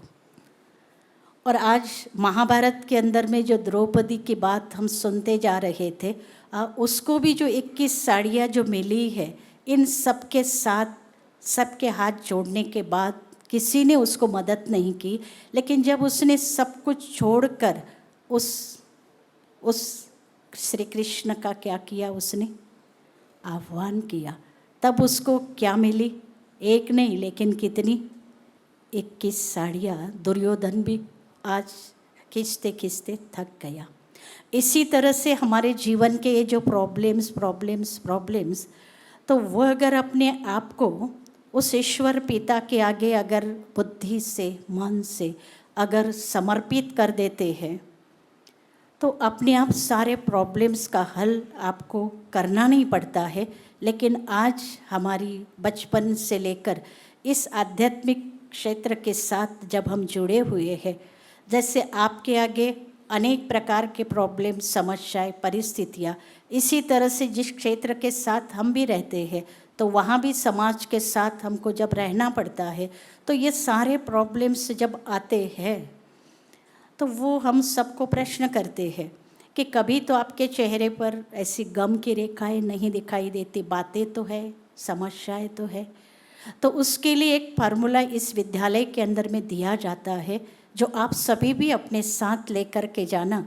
जब सारे दिन की दिनचर्या के साथ रात को जब हम सोने जाते हैं, उस समय जो कुछ सारे दिन की जो बातें अच्छी हो या पूरी आपसे हुई, या कोई बात से किसी के साथ आपका जो कुछ भी हुआ, वो सब कुछ हम ईश्वर के आगे क्या करते हैं, 5 मिनट, 10 मिनट, 15 मिनट देकर सब कुछ शेयर करते हैं। और सब कुछ देने के बाद फिर उसके साथ अगले दिन के लिए एक दूसरा फार्मूला कि दोबारा मेरे हाथ से इस तरह की गलतियाँ नहीं मैं करूँगा, और उसी दिन से फिर नए जीवन की हम क्या करते हैं, शुरुआत करते हैं। तो ये हमारे दादी प्रकाश मणि जी की भी हम सबको ये शिक्षाएं रही। उनको भी कई मीडिया जब आते थे और ये सब प्रश्न पूछते थे, एक परिवार का सोल्यूशन नहीं कर सकते, एक समाज का नहीं कर सकते, और आप ये सारे इंटरनेशनल विद्यालय का जो आप सोल्यूशन कर रही हो, उसके पीछे कारण क्या है। तब दादी इस तरह से अपने अनुभव के साथ उनके साथ ये सारी बातें शेयर करती थी, और तब उनको एक वंडर लगता था कि ये कैसा एक अनोखा विद्यालय है, कौन सी ऐसी एक शक्ति है, कौन सी ऐसी एक पावर है जो यहाँ कार्यरत है। मैं आपको ज़रूर ये कहूँगी, जैसे मेडिटेशन की बातें आप सब सुन रहे थे और ये सारे सॉल्यूशन का स्वरूप समय की सीमा को देखते, मैं ये ज़रूर कहूँगी कि राजयोग एक जीवन जीने की कला है। राजयोग एक जीवन जीने की कला है। वो कला जिसके हाथ में आ जाती है, वो बांस का टुकड़ा नहीं, वो आनंद देने वाली बांसुरी बन सकती है, वो आनंद देने वाली बांसुरी बन सकती है। मैं तहे दिल से या सच्चे दिल से ज़रूर मैं अपने आत्मिक भाई या बहनों के नाते ये ईश्वरीय संदेश इसीलिए यहाँ जो दिया जा रहा है, उसके पीछे भाव यही है कि समय अभी जो चल रहा है वो तो कुछ बदलने वाला नहीं है। परमात्मा शिव ने बताया और भी विकट परिस्थितियों का सामना करना पड़ेगा, जो पीछे की बात मैं नहीं दोहराती, और भी आगे क्या क्या होगा। ऐसे समय के आज हम सबको आज सामना करने के लिए हमारे जीवन में मूल्यों की आवश्यकता है, आध्यात्मिक शक्ति की आवश्यकता है, जिसको इनर पावर कहते हैं। और वो पावर हमारे जीवन में तभी आ सकती है, कुछ एक जीवन का हम क्या रखें, अपने आप के अंदर में दृढ़ लक्ष्य के साथ उसको अपने आप में अप्लाई करें। आध्यात्मिक शक्ति का अर्थ ही होता है आत्मसात करना। एक है सिर्फ उच्चारण, और इस विद्यालय का जो मेन है वो है आचरण। जब उसको अपने आचरण में आप लाने की कोशिश करते, हर एक दिन एक ही वैल्यूज़ को आप अपने जीवन में लाइए। आज मुझे स्ट्रेस में नहीं आना है, अर्थात मुझे शांत रहना है। तो अपने सारे घर को, परिवार को एक पीसफुल एरिया, आप पीस जोन बना लीजिए और उसमें जो आने वाले जो भी सारे दिन के प्रॉब्लम्स है उसको उसी तरह से हल कीजिए। तो देखना आपकी जो भी इनर पावर है, आत्मिक बल है, ईश्वरीय शक्ति है, वो दिन प्रतिदिन आपकी क्या होती जाती, डेवलप होती जाती है। इसीलिए जैसे कोई कमज़ोर है और कमज़ोर के ऊपर में कोई अगर रोग या कोई जंतु उसको वार करते हैं तो जल्दी उस बीमारी को वो पकड़ लेता है, लेकिन जो सशक्त है, शक्तिशाली है, उन जर्म्स को आज उसको हजम करने की या उसको ख़त्म करने की उसमें जब शक्ति होती है तो वो आज उस रोग से क्या हो जाता है, मुक्त। तो इसी तरह से यहाँ भी वो परम सत्ता, परम ज्योति, परम शक्ति, उससे अगर हम ये अपने आप को, अपने बुद्धि को उस परमात्मा के साथ अगर जोड़ लेते हैं और रोज़ हम परमात्मा का एक शुक्रिया करें, परमात्मा का भी शुक्रिया करें, अपने मन का भी शुक्रिया करें, अपनी बुद्धि का भी शुक्रिया करें, अपने संस्कारों का भी शुक्रिया करें, अपने संबंधों का भी शुक्रिया करें, और जो कुछ वातावरण है, वाइब्रेशंस है, आज जो ये प्रकृति के पास तत्व है, उन सब का भी अगर हम शुक्रिया करें, और जो कुछ हमारे से गलत व्यवहार कर रहे हैं, अच्छे के साथ अच्छा हर इंसान रह सकता है, लेकिन गलत के साथ भी हमारे मन में उसकी गलतियों का एहसास न करते हुए एक हम पॉजिटिवली फॉर्मूला अगर वहाँ यूज़ करते हैं कि अच्छा हुआ इन्होंने मेरे अहंकार को तोड़ दिया। अगर मेरा अपमान नहीं करते या कुछ ऐसे बोलते नहीं या आज मेरे से कोई गलत व्यवहार करते नहीं तो मुझे पता ही नहीं पड़ता कि मेरे जीवन के अंदर में कहाँ तक इन मूल्यों को या आध्यात्मिक शक्ति को मैंने अपनाया। आज वो हमारे लिए दुश्मन नहीं है, वो ये बुद्धि में रखे कि ये भी हमारा एक क्या है, मित्र है, हमारा एक दोस्त है। इसी तरह से आज आपको समय की पाबंदी के रूप से मैं कहूँगी, मैं 7 फार्मूले आप सबको आपके साथ यहाँ से आप लेकर के चले जाएंगे तो आपके जीवन में कोई भी प्रकार की प्रॉब्लम्स नहीं होगी, आपका जीवन एक समाधान स्वरूप बन सकता है। तब परमात्मा हमको यही कहते हैं, आपको अपने आप में समस्या स्वरूप होकर के नहीं रहना है, अब जो जीना है तो कैसे जीना है, समाधान स्वरूप। तो सबसे पहली एक बात आप सभी नोट कर सकते हैं कि मैं सर्वशक्तिवान हूँ, मैं सर्वशक्तिवान हूँ। अपने मूल्यों को अपने आप के अंदर में इस मेडिटेशन के साथ अगर आप जॉइंट हो जाते हो तो ये सारी शक्तियाँ वो आपकी है, वो आपका ही उसके ऊपर में अधिकार है।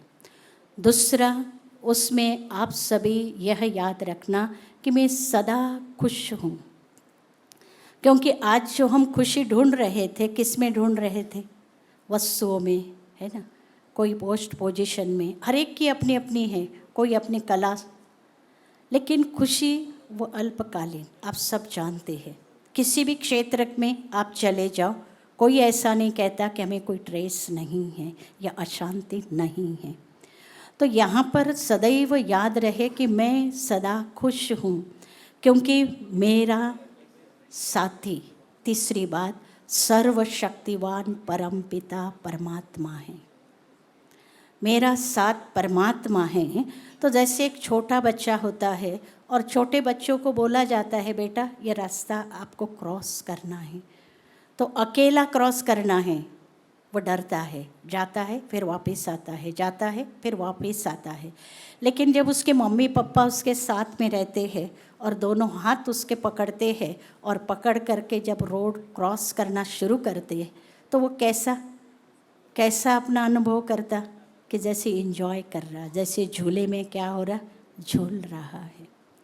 इसी तरह से आज से आपके जीवन की समस्या का जो कुछ है गठरी, वो सब यहाँ छोड़ देना और वो परमात्मा हमारा माता पिता, उसका आप साथ लेकर जब आप चलना शुरू करेंगे तो हम कहते हैं ना, समाज में परिवर्तन, समाज सुधारक जो भी बातें हम सब सुन रहे थे, वो अपने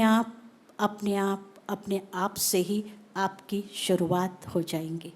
और चौथी बात कि मेरे साथ जो भी संबंध है और जिनके साथ मेरे संबंध है, सबके साथ मेरे सुमधुर संबंध है। सबके साथ सुमधुर संबंध के साथ मैं जी रहा हूँ।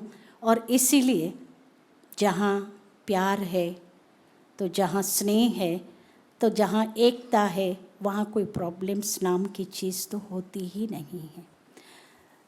पांचवी बात, सदैव अपने बुद्धि के अंदर में हमें याद रखना है कि मैं सदा स्वस्थ हूँ। कैसी हूँ मैं? सदा स्वस्थ हूँ। हाय, ये मेरे को आज ये बीमारी, दूसरी बीमारी, अरे ये तो चलती रहेगी, क्योंकि घोर कलयुग। और जो हमें शरीर मिला है वो तो ये 5 तत्वों का और यहाँ से है, लेकिन उसमें जो बैठा हुआ जो मैं आत्मा अजर अमर और अविनाशी हूँ, आज वो तो हमेशा सशक्त है, हर गुणों से मूल्यों से परिपूर्ण है। लेकिन आज उसको विकसित करना और ऐसे मूल्यनिष्ठ समाज की पुनर्स्थापना करना, ये मेरा काम है। इसीलिए आज सदैव अपने शरीर को कभी भी टोकना नहीं, हमेशा कहो। कोई अगर पूछे कैसे हो, तो हमेशा बोलो हाँ मैं कैसा हूँ, खुश हूँ, ठीक ठाक हूँ। तो ये जो पॉजिटिव आपके जो भी वाइब्रेशंस है, वो आपका शरीर क्या करेगा, आपको समय पर साथ देता ही रहेगा। फिर छठवीं बात, सबके साथ हमारे मन के अंदर में कौन सी भावनाएं हो? शुभ भावना और शुभकामनाएं। परमात्मा ने हमको यही कहा कि हमारा अखूट लंगर चलता रहे, इतना लंगर चलता रहे कि कभी भी हमारे अंदर में आज वो घुटने वाला ना हो, चाहे कोई कैसा भी हो, जैसा भी है, उसको डिटेल में नहीं जाऊंगी मैं। और लास्ट 7वां आप सबको मैं ये कहूँगी कि मेरा घर स्वर्ग है, मेरा घर स्वर्ग है। ये सब बातें मैं क्यों आप सबको कह रही हूँ? देखो, स्वर्ग शब्द सुनते ही कल जन्माष्टमी हुई तो हमें किसकी याद चल रही थी? किसकी याद? श्री कृष्ण की। तो देखो, कृष्ण कंस, राम रावण, दोनों की राशि एक है, लेकिन हर एक का व्यक्तित्व, हर एक की प्रारब्ध कैसी है। राशि एक का मतलब फल सबको एक जैसा नहीं मिल सकता। उसका आधार क्या है? बोलो, उसका आधार क्या है? हमारे कौन से कर्म? श्रेष्ठ कर्म। और ये श्रेष्ठ कर्म जितना यहाँ से आप सीख कर वहाँ जाकर अगर आप करते रहेंगे, तो ये श्रेष्ठ कर्मों के आधार से ही ये सारा संसार एक स्वर्णिम संसार बनेगा। जिस स्वर्णिम संसार के आज तक भी हम सभी क्या कर रहे थे? हाँ, उस कृष्ण को हम बड़े प्यार से याद कर रहे थे, और उसके साथ जुड़ने के लिए, उसके साथ चलने के लिए और उसके जैसा बनने के लिए जो हम प्रयास कर रहे थे। तो आप अभी ये बुद्धि में रखो, गए कि गए, लेकिन क्या करना होगा? एक मराठी में छोटी सी कहावत की पाण्याविना महत्त्व नाही जमिनीच्या मातीला, पाण्याविना महत्त्व नाही जमिनीच्या मातीला, तेलाविना महत्त्व नाही जळत्या पंथीला, असं संस्काराविना महत्त्व नाही भारतीय संस्कृतीला, भारतीय संस्कृतीला। तो मैं यही कहना चाहूँगी, और आप ये 7 फॉर्मूले फिर से आप याद करना, उसको आप अपने साथ उपहार के रूप में लेके जाना, और आपका जीवन सदैव के लिए सारे घर में आप जाएंगे, कहा ना खटखटाएंगे, तो याद रखना मेरा घर स्वर्ग है। कभी भी आप क्या नहीं करना, हलचल में नहीं आना। इन्हीं शुभ भावना शुभकामनाओं के साथ मैं यही कहूँगी, क्या पता कब जीवन की शाम आ जाए, क्या पता कब जीवन की शाम आ जाए, क्या पता कब मौत का पैगाम आ जाए। बस इसी तलाश में हम सबको रहना है कि हमें औरों का क्या करना है, कल्याण करना है, कल्याण करना है। ओम शांति शांति शांति। धन्यवाद आदरणीय सीता दीदी का बहुत सुंदर अनमोल शब्दों में आपने जीवन के 7 फॉर्मूले बताए।